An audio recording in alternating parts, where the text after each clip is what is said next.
Fanyidy ilay vehivavy manano tegna regny zany le zanay le mamono an'ilay bibikely satria mahasary misary zany le vahoaka amin'ilay bibikely regny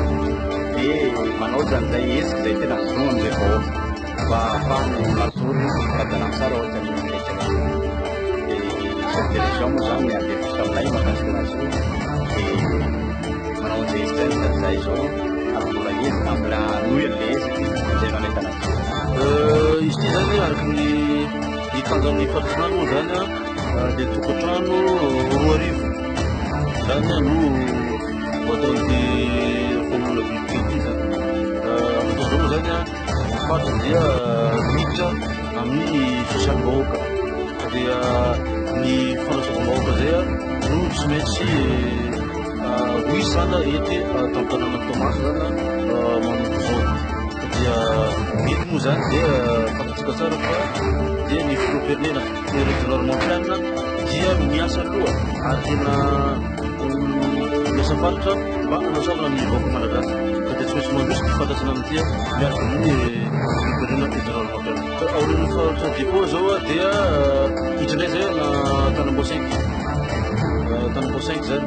dia mavita moa Tanamboasainky io dia hiverina zay any Malakosoa Morarano dia tsy tena daolo amizay ny faritra fotsy Morarano dia mifily politika mampiraiky zany dia mifily fototany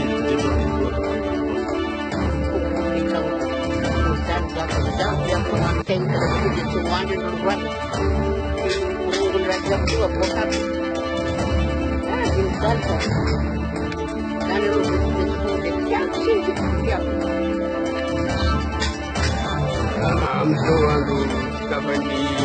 faritra zao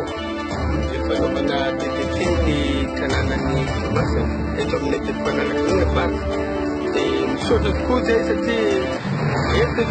nataon'ny mpandrato institution ndraiky zany manatary be le boka ny koka ny telo karazany kanefa amizao moa zany tonga ny andia